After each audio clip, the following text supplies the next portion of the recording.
उर्दुन पर ईरान का फिर से हमला। जी हां, उर्दुन में अमरीकी तंसीबात पर ईरान ने फिर से निशाना साधा है। तो उधर मशरिक़ वस्ता के कई ममालिक पर एक साथ कई हमले किए गए हैं और इस बीच इराक में ईरानी मिलिशिया पर अमेरिका और सऊदी अरब ने मुश्तरका हमला किया है। और इसी तरह से इजराइल से बड़ी खबर आ रही है, जहां इजराइल ने केमिकल फैक्ट्री पर हमला किया गया है। और इस बीच सऊदी अरब भी अब मशरिक़ वस्ता की इस जंग में पूरी तरह से कूद पड़ा है, यानी जंग का दायरा अब बढ़ रहा है। लेकिन इस बीच जो सबसे अहम खबर है वो यही है कि ईरान अमेरिका को जबरदस्त टक्कर दे रहा है, अमेरिका को मुंहतोड़ जवाब दे रहा है। ईरान ने अमेरिका की नाक में दम कर दिया है मशरिक़ वस्ता में, और डोनाल्ड ट्रंप अब बहुत ज्यादा परेशान नजर आ रहे हैं, क्योंकि पिछले चंद दिनों में मशरिक़ वस्ता से आने वाली खबरों ने पूरी दुनिया की तवज्जो अपनी जानिब मबजूल करा ली है।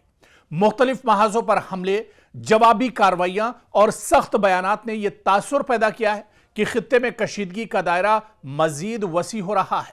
हालिया इत्तलात के मुताबिक ईरान की जानिब से जॉर्डन में मौजूद अमरीकी फौजी तंसीबात की तरफ मिसाइल दागे गए हैं। यह बड़ी खबर है। आज की ताजा खबर जो हम आपको दे रहे हैं कि उर्दुन में मौजूद अमरीकी फौजी तंसीबात पर एक बार फिर से ईरान ने हमला किया है। जो खामोशी 4-5 दिनों से थी, उस खामोशी को तोड़ते हुए ईरान ने एक बार फिर से उर्दुन में अमरीकी फौजी तंसीबात की तरफ मिसाइल दागे हैं, ड्रोन हमला किया है, जिन्हें अमरीकी फजाई दिफाई निजाम ने रोकने की कोशिश की। हालांकि कुछ जो टारगेट्स पर मिसाइल और ड्रोन लगे हैं, इसका दावा भी आईआरजीसी ने किया है। दरअसल ये हमले ऐसे वक्त में हुए हैं जब अमेरिका और इजराइल के दरमियान आला सतह की मशावरत जारी है, जिसकी वजह से इस कार्रवाई को एक मजबूत सियासी और फौजी पैगाम भी ईरान का समझा जा रहा है। इराक में ईरान नवाज मुसल्लह ग्रोहों और अमेरिका के दरमियान कशीदगी पहले ही दरअसल मौजूद थी।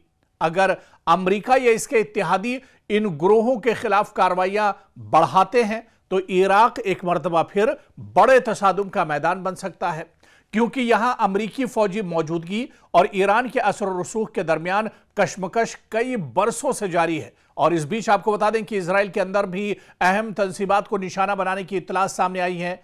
सनती केमिकल तंसीबात पर कई बड़े हमले इजराइल के अंदर हुए हैं। कहा जा रहा है कुछ केमिकल फैक्ट्री है जिसे निशाना बनाया गया है। लेकिन यह हमला किसने किया है? क्या यह हमला वाकई में ईरान की तरफ से किया गया है या फिर यह हमला लबनान की तरफ से किया गया है? यह हमला हुआ कहां से, इसकी जानकारी अभी तक नहीं मिल पाई है। लेकिन एक कोहराम सा मचा हुआ है इजराइल के अंदर 2 फैक्ट्रियों को निशाना बनाया गया है, और यह दरअसल केमिकल फैक्ट्री है जहां पर यह बड़ा हमला किया गया है। और इस हमले के बाद बेंयामिन नेतन्याहू एक बार फिर से परेशान है, क्योंकि शहरी आबादी को टारगेट एक बार किया गया है। मईशत और बुनियादी ढांचे को काफी बड़ा झटका एक तरह से इजराइल के अंदर पहुंचा है। इसलिए इजराइल अपने फजाई दिफाई और दाखिली सलामती के निजाम को मजीद मजबूत कर रहा है। जो ज़राए के हवाले से खबर आ रही है कि इजराइल दरअसल बड़े हमले की तैयारी कर रहा है, लेकिन यह हमला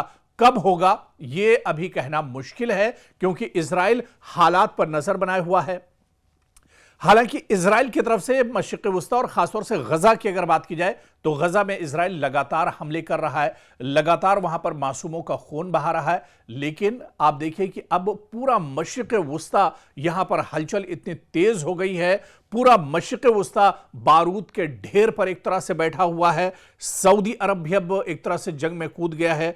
इजराइल भी अब इजराइल के ऊपर एक तरह से खतरा बढ़ता जा रहा है। ईरान जिस तरह से लगातार हमले कर रहा है, लगातार ईरान जितना मजबूत होता जा रहा है, तो ऐसे में अब मशरिक़ वस्ता की जो सूरत हाल है वो काफ़ी ज़्यादा आप देखिए कि धमाका खेज है। सऊदी अरब इस पूरे बहरान में एक अहम इलाकाई ताकत है। अगर वो बराह रास्त फौजी कार्रवाइयों में शामिल होता है, जिस तरह से इराक के अंदर हमला किया गया है, तो ऐसे में अब मशरिक़ वस्ता की जो कशीदगी है ये और ज्यादा एक तरह से बढ़ती हुई नजर आ रही है।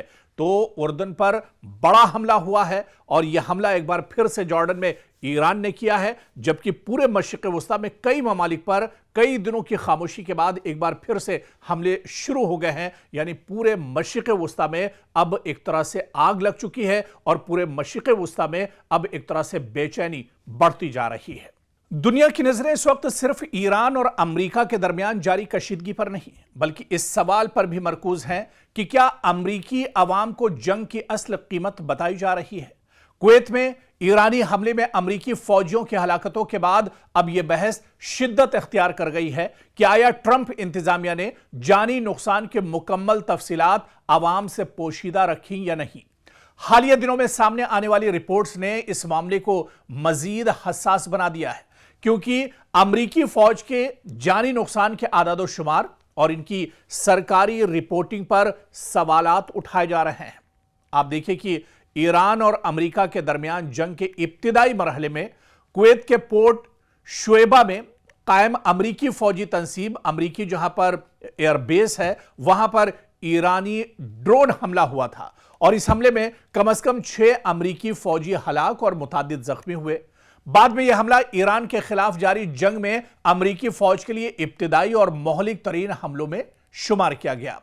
دراصل تنازع اس وقت شروع ہوا جب امریکی میڈیا نے رپورٹ کیا کہ پینٹاگن نے جنگی ہلاکتوں یعنی ایران کے ذریعے اس اٹیک میں جو امریکی فوجی مارے گئے ہیں اور زخمیوں کے ریکارڈ میں تبدیلی کی ہے، یعنی جو سچائی ہے وہ پینٹاگن نے ایک طرح سے چھپائی ہے۔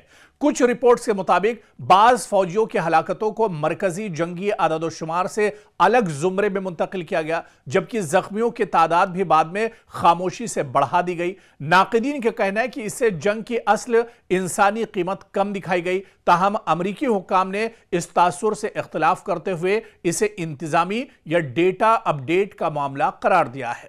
لیکن سوال اس وقت سیاسی بحث کا دراصل موضوع بن گیا، مرکز بن گیا۔ الزام یہ ہے کہ ٹرمپ انتظامیہ نے امریکی عوام کے سامنے جنگ کے نقصانات کی مکمل تصویر پیش نہیں کی۔ یہاں پر امریکہ نے دراصل سچائی کو چھپانے کی کوشش کی۔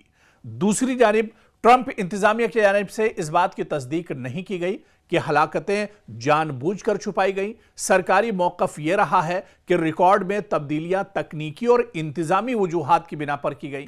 اس لیے یہ کہنا کہ ٹرمپ نے یقینی طور پر سچائی چھپائی فی الحال ثابت شدہ نہیں، بلکہ ایک متنازع دعویٰ ہے جس پر سیاسی اور میڈیا سطح پر بحث جاری ہے۔ یعنی اس میں بھی ڈونلڈ ٹرمپ کو بچانے کی کوشش کی گئی۔ تازہ امریکی فوجی اعداد و شمار کے مطابق ایران کے ساتھ جاری جنگ میں امریکی ہلاکتوں کی تعداد بڑھ کر 17 سے 18 تک رپورٹ کی گئی، جبکہ 600 سے زائد فوجی زخمی ہونے کی اطلاعات سامنے آئی ہیں اور زخمیوں کی تعداد اس کے بعد خاموشی سے اضافہ کیے جانے پر بھی سوالات اٹھائے گئے ہیں۔ آپ دیکھیں کہ امریکہ میں جنگی ہلاکتوں کے اعداد و شمار صرف عسکری معاملہ نہیں بلکہ ایک سیاسی مسئلہ بھی ہوتا ہے۔ اگر عوام کو یہ محسوس ہو کہ حکومت جنگ کے اصل نقصانات چھپا رہی ہے تو اسے حکومت کی ساکھ، کانگریس میں بحث اور عوامی حمایت پر براہ راست اثر پڑ سکتا ہے، اور اس کا سب سے زیادہ نقصان موجودہ صدر یعنی ڈونلڈ ٹرمپ کو ہوگا۔